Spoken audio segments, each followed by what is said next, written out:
I think that there's another reason, probably more unconscious inside of us, is that we don't want to go through the budgeting process because we're afraid of what we'll find out. It's the monsters under the bed. Yeah. So I spent don't that look. much on what?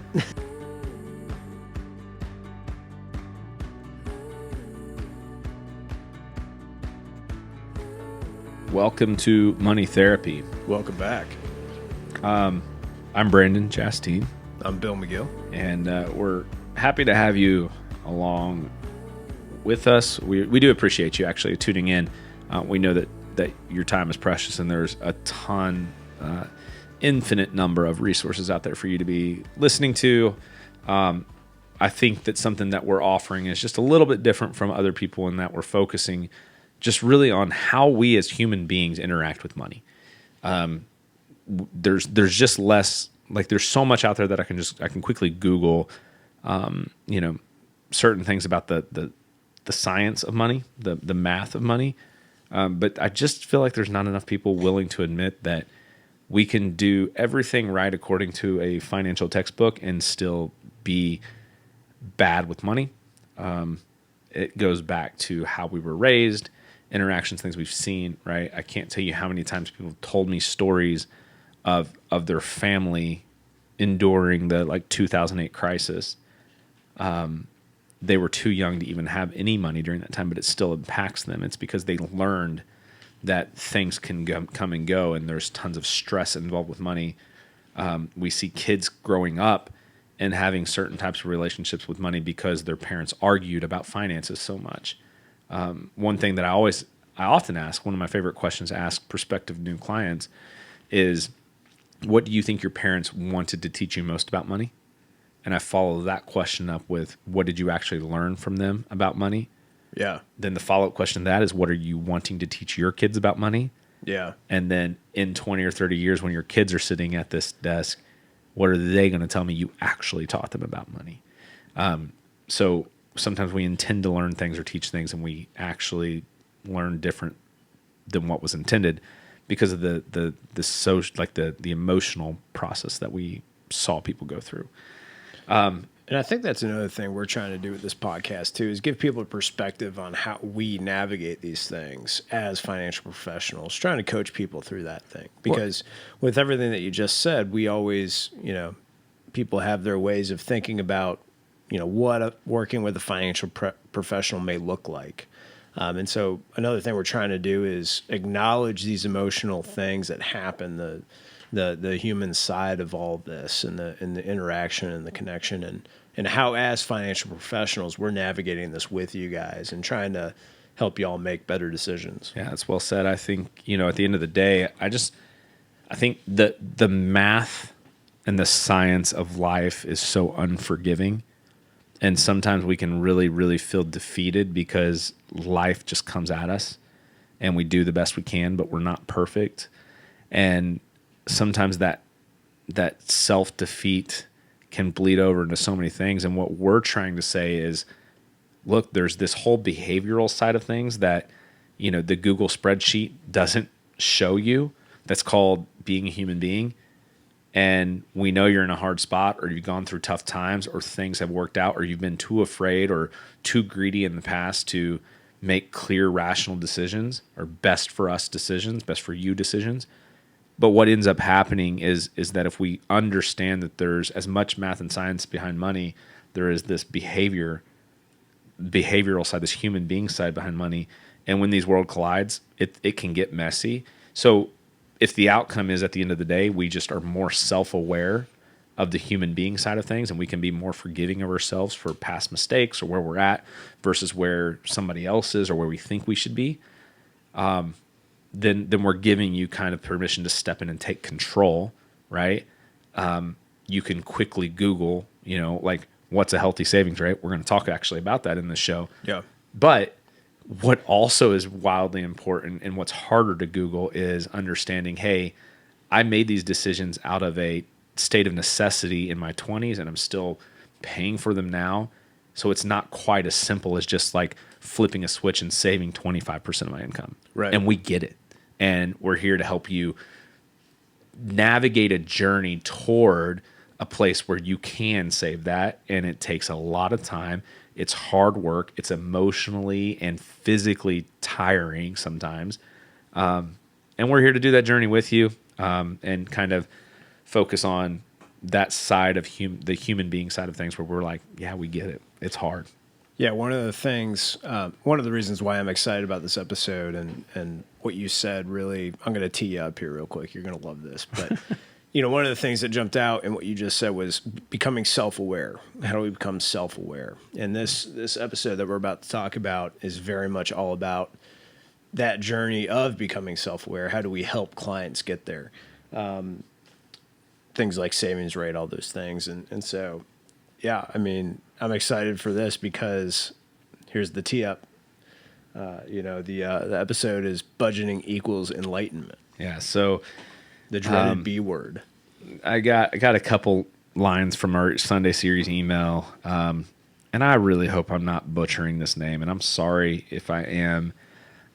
Thich Nhat Hanh said, a very enlightened, famous Buddhist monk. Very enlightened individual. Says budgeting leads to enlightenment. And that is not true. That's actually not true. So the next line says, I'm just kidding. He didn't say that, but what he said was awareness is like the sun. When it shines on things, they are transformed. And that's going to be the takeaway today is sometimes, man, this should be just like the clip of our show. Awareness, like when we have awareness, it creates the ability to transform things over time. Yeah. Instead of being controlled by them. What is a budget? So let's level set here. I hate budgets. I do. And guys, there's so many things like just by listening this and your phone hearing, like I'm going to scroll later on my social feed and see budgeting app after like the tools out there. It's infinite. And here's what I will say. Budgets are important. The awareness is critical. It's so crucial to being better. We're going to talk through this, and we're going to end up getting to the point where we decide when and if a budget is important, and what are some other possible things that we could do. How do we back in without getting into like every expense on an Excel spreadsheet kind of thing? I'll give you some tips and tricks. But I will say, to me, if you're having money issues, just like if you were having if you go to the doctor and say, hey doc, I have a headache, he might say, look, Brandon, all you need is this Tylenol pill, right? But when that doesn't work, sometimes it's appropriate to diagnose you with some or prescribe a brain surgery, right? To me, doing a deep dive, legitimate budget is more along the lines of like financial brain surgery. It's the most invasive thing that I will do with a client. I'm going to ask them to see all their expenses, and people don't like coming off of that stuff. It's wildly invasive. Right. If you need professional help on a budget, if it's warranted, I would suggest, shoving down your pride and just saying, hey, look, this is where my spending is with somebody. If you can do it on your own, great. If you can do it with your spouse, that's the best thing in the world. However, it is wildly invasive. So that's typically not where I start with my clients. It is after we've prescribed several other things and there's still an issue. Yeah. Then I'll say, hey, now it's time. Okay. That being said, I want to level set one other thing. So a lot of people, just like if I say, hey, I'm on a diet, we were talking about this in show prep. When you hear the word diet, my brain starts to think like some sort of food or calorie restriction. Like quinoa salad. Right. Like I'm going to restrict myself from eating 2,000 calories a day. And I'm only going to eat 1,200 calories a day, or I'm going to stay away from sugar or things like that. But to be clear, if I say that I'm on a diet, it's an assumption that I'm talking about any kind of restriction, right? I could actually be just saying I want a well-balanced, holistic like diet, right, with tons of vitamins and minerals, and I could be eating 3,000 calories a day. So a diet does not mean restriction. Just like I think when a lot of people hear the word budget, they immediately think, oh, I need to restrict my spending. I need to cut my spending by 10%, right? And that can mean that, but it doesn't. A budget is more about understanding where the money's being spent. So anytime I do start working on a budget with a client, there is the first look at a budget, there's no cuts. Go on, live your life for the next 30 days. We're just going to look at everything that you spent. So we can establish a baseline. We can know what normal is. Right. Just in that alone, I was talking, just in that aware. So I do keep up with a budget. About once a year, I'll look at all my expenses in a certain month just to make sure I'm keeping that level of awareness.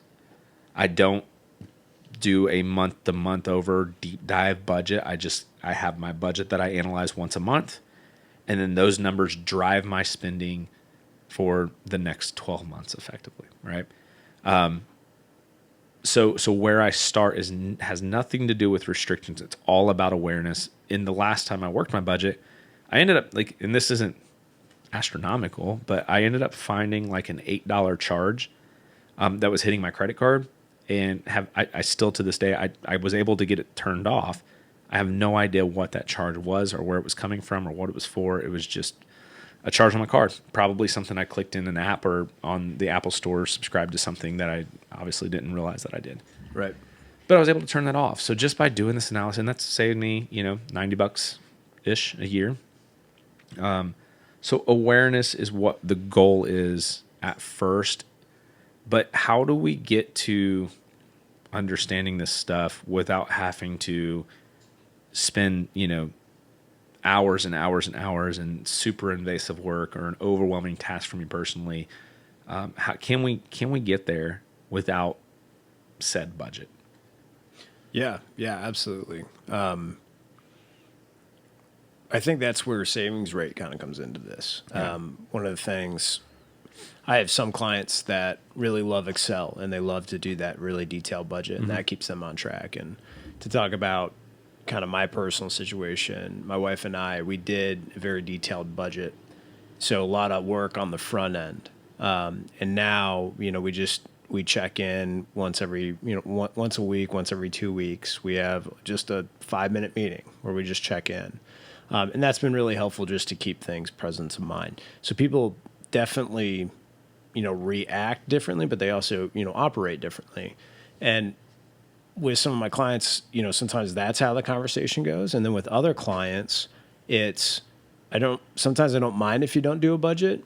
If we've determined what's a good savings rate for you, and this is a little technical with, being the financial professionals here, but if I can get you to save 25 to 30% of your income on a monthly basis, and that's going to 401ks, IRAs, investments, or buying the new house, or whatever your financial goal is, if our savings rate's tied to that, sometimes that's a little life hack where, okay, I know 30% is going to all these other goals. So whatever's left in my checking and savings account on a monthly basis, I know that's what I have to spend. So makes it simpler sometimes. let's step back.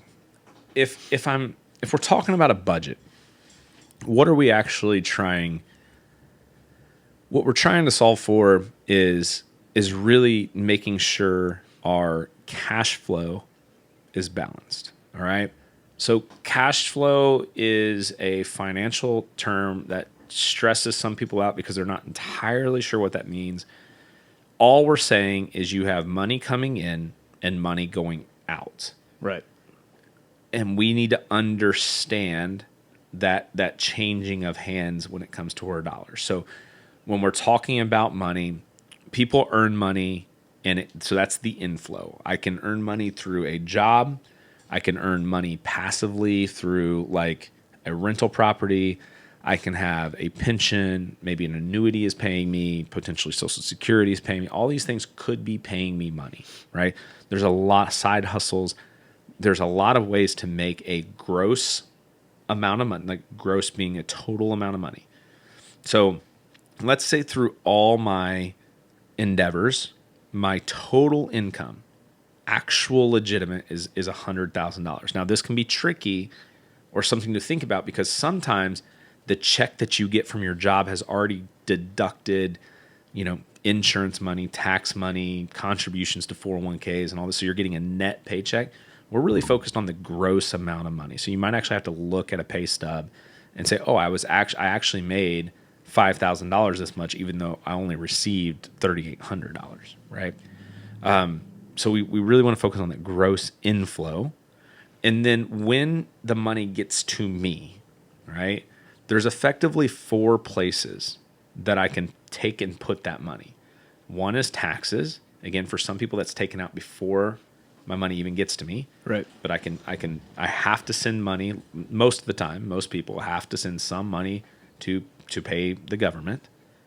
Another place that money needs to go is it needs to go to our debt payments. So this can be any kind of debt obligation like a mortgage, car payment, student loans, credit card payment. These are debt payments. Another place that it can go is it can just be spent on stuff, right? Mm-hmm. Some of the stuff might be very, very important. Like we don't have a choice. We have to spend. And this can be things like some of our utility bills. It can be things like food, gas for my car, right? It's not discretionary spending, but because it has to get spent. But I still have also the discretionary stuff. That's my Netflix subscription. That's my hockey stuff that I do, right? My nice bourbon, these kinds of things. Like I spend money that I choose to spend that I can cut if I needed to. So spending. And then the last place that money can go is savings. Okay, so what you were saying is, so the thing about spending, or what we call at Harpeth, what we call it burn rate.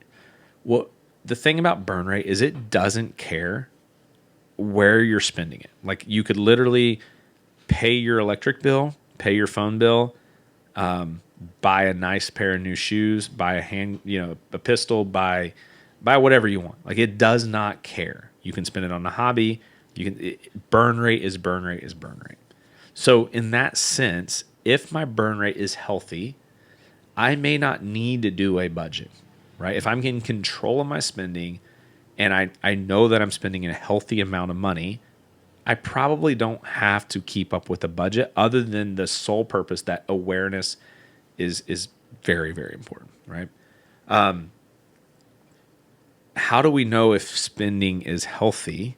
And this is what you were saying, is we kind of back into that, right? Yeah. So if I make $100,000, 25% of that's going to go to taxes, right? So now I'm down to 75K. And let's say with my mortgage and my car payment, that's another 25%.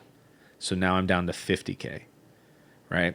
If my goals and my timeline to reach my goals suggest I need to be saving 25% of my money, and I am doing that, that means I'm spending 25% unless I'm taking on new debt, right? I'm operating at 100% of my cash flow, 25 to the IRS, 25 to my debt payments, 25 to my savings, 25 to the IRS, or 25 to spending, right? Discretionary. Yeah. So in that sense, we don't necessarily, because I'm healthy, I'm on track, I'm saving the appropriate amount. But what if through some goals and analysis, and I'm thinking about, like I really don't want to retire at 65, I want to retire at 62, or I really don't want to wait until I'm 35 to buy a house, I want to buy a house at 30. What if my savings rate suggests that like 25% is, let's be honest, that's a very healthy savings rate, 9 times out of 10. Absolutely. But if my goals suggest that it's important for me to save 30 so I can do all of this sooner, now all of a sudden I'm my inflows don't match my outflows. Right. Now I need to be saving 30, but if I was to save 30 and still give 25 to the IRS, 25 to debt, and 25 to spend, now I'm negative 5%, right? Right. So what do I need to do now? I need to, like, the only thing that I have a choice to do is cut my spending. Right. And now you're like, well, how do I spend 5% less just like that? This is where the budget can come in and be super helpful beyond just awareness. Now it becomes an actionable thing where I'm looking and I'm like, okay, of all my expenses, Netflix can definitely go. Yeah. Right. Maybe instead of $100 a month on hockey, I'll spend $50 a month on hockey. Right. These are all things that can become very, very important. What's your thoughts? The one note that I have in here on the same thread of thought here is something that may be helpful to some listeners is to try and think of yourself as a business within that. So Brandon Incorporated has this amount of income per year gross, and then Brandon Incorporated has a savings rate of X. You can kind of disassociate yourself from it. Takes a little of the emotion out of it and helps you get your more thoughts on paper. Yeah. And I think at the end of the day, it really comes down to like your actual priorities, right? Right. Sometimes sometimes it sounds really cool to say, hey, I want to retire when I'm 55. But it's also really cool to enjoy my life now. What am I actually prioritizing? Yeah. And sometimes, again, through that budgeting process, that awareness, it's like, hey, in order to make this 55 retirement a reality, I need to cut this, and this. And I just don't want to. Yeah. And that's fine. Sure. You can retire when you're 65 and you can do all these things now. So I just like, if you can back in and avoid the in-depth budget, I think that's super great. One of the things, so one of my tips or tricks here in this too. So first of all, if you need to do a budget, like we have a budgeting tool, reach out to us. There are also, like I said, endless amounts of apps or tools or whatever. You can pay for some are free. You don't worry. Don't get caught up in the perfect budgeting app. They all are pluses and minuses. Very simple stuff. Yeah. You can also create your own on Excel. And I think actually Excel might even have a template that you can work from inside their template things. Anyway. I'm sure they do. So instead of worrying about that, one thing that I tell people, like as a starting point. So again, we're trying to avoid brain surgery at all costs. Right. Okay. For some people, a budget's very, very, very important to do right now. But for some people, we don't need to jump into brain surgery just because we had our first headache. So in that sense, sometimes like my first coaching point with clients especially is go get one of those little tiny pocket-sized memo pads, right? And when you think of it, pick a day, one day, right? So tomorrow. You're hearing this today, go get your little tiny memo pad, put it in your pocket tomorrow. And every time you spend money, just write it down in the notebook, right? So gas station, $50 in gas. $100 in gas. Let's be honest. Lunch. How much is a double cheeseburger at Sonic? $6, something like that. $6. Yeah. Okay. So I don't know for sure. You eat them all. So the point is that every time we actually spend money, just write it down in your notebook. Okay. Yeah. And you're not going to remember to do it every time. Don't put that stress on you, but just keep it in your pocket. And I always tell people, like, let's do this for a month. So hopefully in each expense gets its own page, right? So I'm just going to write down the amount at the top and where I spent it. That's it. And then later on, once I have 10 or so expenses. So again, if I do this, if I try to do this for a month, I only need to be successful 10 or 15 times, right? Mm-hmm. Not 10 or 15 days, like 10 or 15 times. So at that point, what I'm going to do is I'm going to, on a Saturday morning, pour a cup of coffee, and I'm just going to flip through this book. And I'm going to be like, Brandon spent $100 at a gas station. All right. So then I'm going to just make some mental notes. How did I feel about that? Well, I felt like I had to, right? I can't not pay for gas. Kind of sucks that it's so expensive. But you got to get to work. But I got to get to work. Made me a little bit stressed out that gas was so expensive that day. Made me think that I should have bought a more fuel efficient vehicle, maybe, right? Yeah. Let's flip the page. $6 spent at Sonic. Well, I gotta eat lunch. Some people gotta eat lunch. Yeah, I gotta eat lunch, and this was an efficient decision. It wasn't a healthy decision. It was just easy to stop there. Didn't feel great about eating fast food. Didn't feel great about spending $6 that I didn't really want to spend. This kind of stuff, right? So at the end of the whole point of this exercise is like we're just gonna write down our thoughts, what led us to make that purchase, and then our feelings behind it. And at the end of the day, maybe there was one time where I gave $10 to a guy that, he just looked like he needed a little help. Or maybe I bought somebody, I was sitting down for breakfast and bought the table next to me. I paid for their tab just because it felt like the right thing to do. Right. At the end, we can kind of look and say, hey, purchasing that breakfast for that table next to me made me feel really great. Like it just made me feel like I was doing a good thing. Right. If at the end of this experiment, out of 10 or 15 things that we spent money on, we can start to decipher when we felt good about spending money versus when we felt bad. Then what we can start to do is try to start making more decisions about spending money that make us happy. And if I'm regularly getting stressed out because my cost for paying for all the gas that is starting to stress me out every time I make a purchase, maybe that creates a goal to like sell my vehicle and get a more fuel efficient vehicle. Right. Now what happens is when I go to put my vehicle up for sale and I sell it and I go to the lot, I'm like, that's a cool car. I want that one. Right. Is it the right purchase though? Well, that's worse gas mileage than I had before. Should I make that decision? Truck. I have data points from the emotional side of things to say, look, that is a cool car. Definitely would turn some heads. I would have a lot of fun driving it, but I know I'm going to put myself back in a position where I'm going to be stressed out all the time from the cost of fuel. So instead, I'm going to look over here on this side of the lot at some fuel efficient vehicles. That's an example, obviously. But there are times where we can say, hey, I had to spend the money.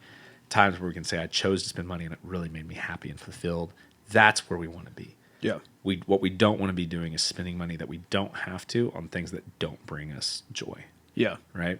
And so that's just a tip or trick to keep you away from doing the full on budget. But the whole point of this show especially is to say like budgets can bring about awareness. And going back to that quote, because that was such a good quote. I think we should just adopt this for the show. But awareness is like the sun. When it shines on things, they are transformed.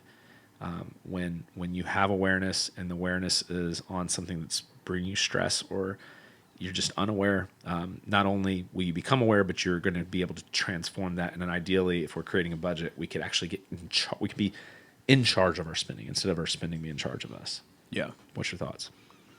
No, I think that's a good summary. I mean, it's all about this word intentionality keeps coming back to us over the last couple of weeks. And I think that's a huge part of it is just when you're intentional, you feel your stress, anxiety, everything goes down because you're aware of things and you can start taking the next steps to better your situation. Yeah. I think, there's one of the reasons that we don't like to budget is because it's hard. I think that there's another reason, probably more unconscious inside of us, is that we don't want to go through the budgeting process because we're afraid of what we'll find out. It's the monsters under the bed. Yeah. So I spent that look. much on what? Right. I can't tell you how many times a client sits down. I'm just like, about how much money are you spending every month? And they're like, well, I'm spending about, $5K. And we start going, well, how much are you paying in taxes? Okay, that's 25%. How much are we saving? We can look at like, okay, here, $150 went in discount, $150 went in discount, whatever the case may be. Yeah. I'm like, okay, you're saving about 25%. And then all of a sudden it's like, let's line up all your debt payments. You're paying this much for your house, your car, whatever. Well, that's about 25%. So actually it really appears that you're spending 25% of your income. And for somebody in like a high net or high income role job, if that's $100,000, that's not $5,000 a month. Right. And all of a sudden you're paying like $25,000 a month. Like not quite that. It would be 10-ish, $8,000 a month. But they're off by $3,000. Yeah. And then they get that punch in the stomach. Yeah. And it's like, hey, look, it's okay that you spend that much money because your savings is super healthy and you're you're ahead of where you should be and you're on track for your goals. But when it's not the case and they're not saving what they should and they're not on track and they're behind or they're at risk of not accomplishing or achieving their goals, now all of a sudden it's like, hey, you're not spending $5,000 like you think. You'd be fine if you were, but you're actually spending $8,000, and we got to cut this by like 35%. Like that's substantial. Yeah. So that's where brain surgery is required, right? That's where we get into the budget. We want all of our money coming in on one side. We want all of our money going out on the other side. And then we have to start thinking, okay, of all the money going out, what is discretionary? What is not discretionary? Of the discretionary things, is any of this bringing me joy? Yeah. What's relevant? Is there better use of my money? If not, let's get rid of it. Yeah. I think that's perfect. All right. That is budgeting in a nutshell. Budgeting equals enlightenment. Yeah. If you don't want to have brain surgery, go get a memo pad. Go get a memo pad and just start tracking how you feel about your expenses. All right, guys. Yep. We'll see you next week. Take care. Adios. We hope you learned something valuable today. We appreciate you including us in your journey towards financial betterment. It is important to us that you know this is for educational purposes only and not to be considered specific advice for any individual listener. If something we discussed is relevant to you and you have questions about how it might be uniquely applicable to you, please discuss that with a financial professional, or, of course, we are happy to have further conversations with you about your specific questions, needs, or circumstances. We welcome you to reach out to us via our website, harpethwealthpartners.com, or by emailing Brandon at bmc@harpethwealthpartners.com. Securities are offered through LPL Financial, member FINRA SIPC. Investment advice is offered through Private Advisor Group, a registered investment advisor. Private Advisor Group and Harpeth Wealth Partners are separate entities from LPL Financial. The opinions voiced in this material are for general information only and are not to be intended to provide specific advice or recommendations for any individual. To determine which strategies or investments may be suitable for you, consult appropriate qualified professionals prior to making a decision. Investing includes risk, including fluctuating prices and loss of principal. No strategy assures success or protects against loss. All performance referenced is historical and is no guarantee of future results. All indices are unmanaged and may not be invested into directly. Hypothetical examples presented are not representative of any specific investments. Your results may vary. We want to thank you for your time, and we look forward to having you back next week.